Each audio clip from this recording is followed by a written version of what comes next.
great. Thank you very much. Appreciate it. Good day to everybody. Good evening. Thank you very much for coming to my talk.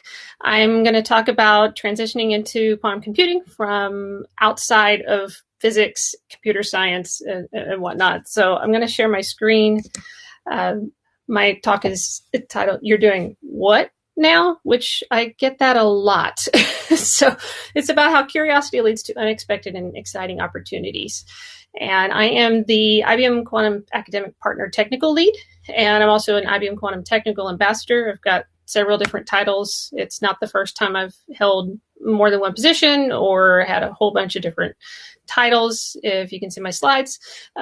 This slide just shows some of the different titles. These are like official titles that I've had over my lifetime. The two current ones are the ones in dark blue. I also answer to MOM. I have been a senior R&D chemist. I have been an HTML programmer, technology transfer intern, client developer advocate. In addition to being a PhD student, graduate research fellow, I've also done volunteer instructing, tutoring. I've done volunteer positions in the community, like walking dogs for the Humane Society. I've done a little bit of everything. And when I was a student, I often held multiple jobs all at one time. So like when I was an undergraduate, I was a student copy editor. I was an HTML programmer, tech support admin, answering the phones and sending out jobs for different technicians. When I was in graduate school, I was a tutor, research assistant, multiple different things all at one time. And I've kept that going. So for example, keep doing different things, not just the one thing that I'm supposed to be doing, but doing a lot of other things. I mean, you can probably guess you do something like this too, right? I mean, we're women. We do more than it is expected. So just to kind of give you a talk about how I got started and where all of this has occurred. I started college when I was 16, so I've had a little bit of extra time to squeeze more in, but I didn't know what I wanted to do with myself at that time, like every teenager on the planet, right? I mean, you think you know what you want to do, and then it changes the next week as soon as you find something else new and interesting. And so by the time I went to my major institution for the bulk of my undergraduate work, which I started off at the Texas Academy of Mathematics and Science at the University of North Texas in Denton, Texas. And I went to Texas A&M University to finish out my undergraduate. I held several different majors, and to the point that at one point my parents said, just pick something and figure out what you want to do with yourself later. Well, okay, sure. So the courses that I took, a lot of them just had a whole bunch in common with microbiology, which is what I graduated with my bachelor's in, like mechanical drafting and engineering physics and computer science. And that has a lot in common, right? Not really. But you never know when something, I'd be curious about something, I'd take a course. I had the opportunity to do so, and they would count as my electives. And I found in my career later that all of these courses are actually really useful. And as I would take courses in different disciplines, I would see that there were commonalities between the foundational layers of all these different possible majors, right? Okay, so I ended up, again, with that bachelor's in microbiology, still not knowing what I really wanted to do. And I applied to a lot of different graduate programs, geology, microbiology, molecular biology, and I there's a standalone master's program between the University of Texas Health Center at Tyler and Stephen F. Austin State University. And this is a standalone biotechnology research-focused master's degree. There's no PhD, it's just straight up master's program. And it was very intensive as far as laboratory work. I can tell you, I can understand a ton of different biotechnology techniques from the hands-on perspective, what it's doing on the scientific level and everything. This was just a wonderful program, but I really wasn't just excited about working in the lab, like hands-on experimental work just really wasn't exciting to me. It's interesting, and it's great to have that knowledge about all those techniques. You analyze papers and critically read journal articles and move your work forward. But I really liked computers. I have had a computer from a very young age. I had taken programming, and I didn't know that there was an opportunity to actually merge those two fields until one of my professors at the University of Texas Health Science Center at Tyler, he had an opening for a student, and he was working with computational biochemistry. I thought, well, that takes these two things. Oh, I can use one to solve problems in the other. Okay, yeah. Do you have an opening? And he did. And so I started on about 10 years of work with research, both my master's and my PhD work, studying large molecules of RNA that are not the usual ones you read in a textbook. They're non-canonical RNAs that function in some sort of alternative method of protein synthesis. A lot of these are drug targets or opportunities to be drug targets, both in bacteria and viruses. And I got to use a computer to do all of this. So this was really, really exciting to me, and really got kind of this inspiration to move forward. So already I was using different things that I had already learned. From all these different things, all these different positions that I had held previously informed what I was doing right then and there. So I have a bunch of papers studying these different RNAs or publishing databases of different sequences, doing sequence analysis, molecular modeling in 3 dimensions. And it was really exciting, but at the same time, towards the end of this, when I was working on my PhD at Auburn, I realized I don't know if I really want to go into a career in academia. And this is probably a common theme that you're hearing from a lot of people. And they want something a little bit different. Well, I took an internship after I finished my PhD with the Auburn University Technology Transfer Office, where in the way I got into this, I was considering, I'd had a class at UT that had to do with technology transfer. And what that worked with is the patent process, licensing, things like that. And I thought, well, maybe that's an opportunity. Let me inquire about that. I set up an informational interview with the university patent attorney and walked away with an internship. And I did patent analysis, prior art searches, and I also learned about licensing, contracting, and chased down a lot of inventors for signatures on declarations and assignment paperwork. Hey, you're an intern, you got to learn something, or you got to learn somewhere, right? And all of that put together, I thought, well, maybe I want to be a patent agent. I had the opportunity to be an assistant professor at Northwestern State University in Louisiana, and I taught there for a couple of years. I thought, okay, well, I'm still maybe going to go in a patent agent kind of direction. I was still studying for the patent bar, but when you're teaching 16, 17 contact hours, you don't have much time. It's a lot. But I still managed to squeeze in some classes in multivariable calculus. My students looked at me like, what are you doing in this class? I'm curious. I want to learn too. And okay, Dr. B. All right, sure. So I was taking undergraduate courses to get a foundation in that math and really grow my knowledge of math, in addition to teaching. So that was a kind of a funny experience. Towards the end of my teaching, I actually got the opportunity to jump into industry as a senior R&D chemist. And if you look at the name that's next to Northwestern State, that doesn't have anything to do with biochemistry, does it?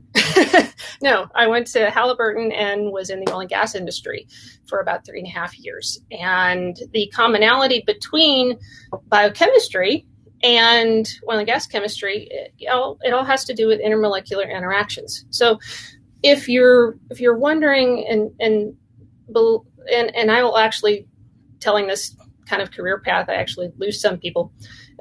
You have to think about each thing that you learn, each thing you're working on.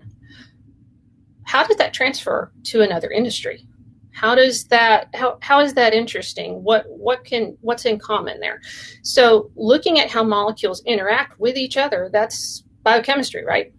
how drugs interact with proteins, how proteins interact with your RNA, or how everything works with your DNA, how things are transcribed. All of it is intermolecular interactions. So transferring that fundamental knowledge to another discipline and being able to put that to use, that's how I got that job. They asked me, well, how would you use what you know to solve this kind of a problem? And I came up with something on the fly in the interview. And from manager feedback, that is what sparked their interest. And I actually had the job very early on in the interview process. They just, so I did that. I invented. I loved inventing.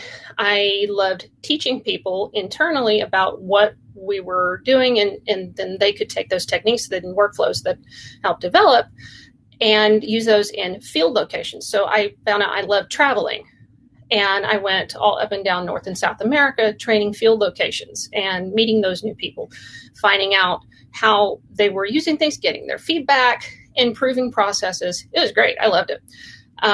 But at the same time, towards the end of that, I was losing my computational skills. I was only using one fraction of my skill set, one very small amount of that. And so I started revamping my data science and my bioinformatics skills. I started refreshing, getting new and staying staying current with what was happening in the field and the new advancements, and also refreshing my programming. It's kind of like riding a bike if your programming has lapsed, by the way.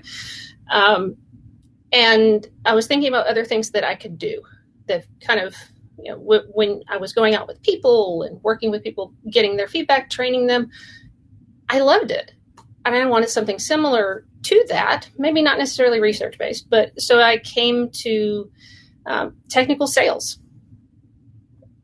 Yep, I jumped again. So it was a new opportunity. I was curious about it. I inquired from friends that I know that had gone from research to a technical sales in different disciplines, and they loved it. They liked working with people and solving problems in that way. And so I had a couple of job offers. I went with IBM, and I have had so many opportunities for growth and learning since then. So this has really been a wonderful fit and has provided a ton of different opportunities. And that's where we're getting into the quantum computing. So these are all the different courses in my background. Actually, there's a bunch that I've probably forgotten. You can see that most of them are in a STEM field, but a lot of them they don't really have anything to do with each other. All of this knowledge, and this is one thing I want you to think about. What knowledge have you had? What courses have you taken? If you're considering moving into quantum computing from another discipline, what do you have that would transfer? So you've heard about transferable skills. It's not just the skills, it's the transferable knowledge. What do all these different fields have in common? How can they inform each other? How can they work together? I have ended up using multiple pieces of all of these different courses throughout my career. They've been useful.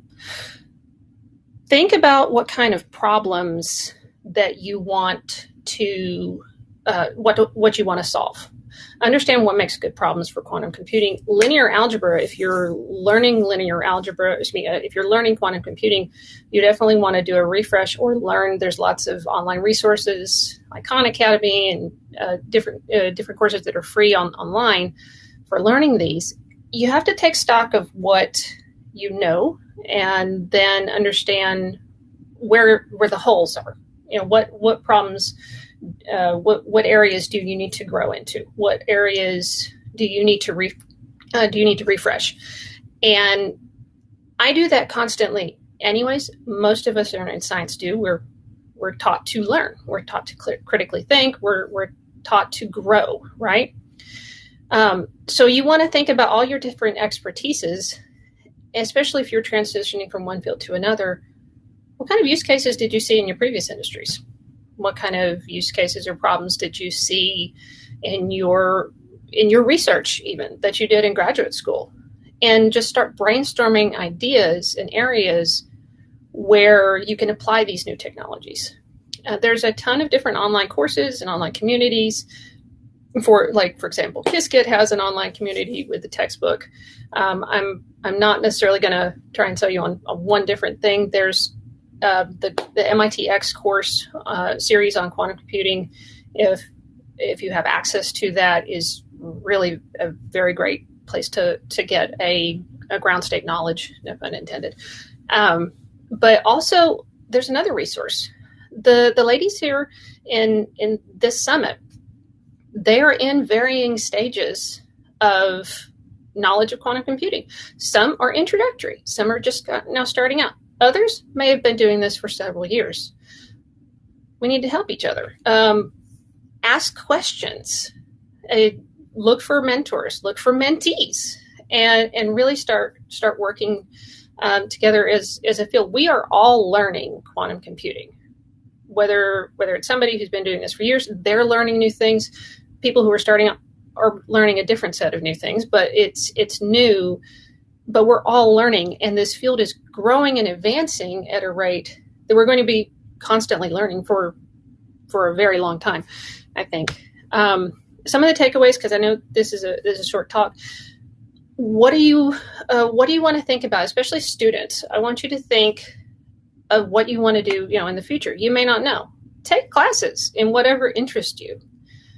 It has really benefited me. I know that it was confusing to my parents when I was in graduate school. What do you want to do with yourself? You keep jumping around and everything. Well, all of that curiosity, that opportunity to explore new things has actually paid off. It has been very helpful both in research and inventing in several different ways to actually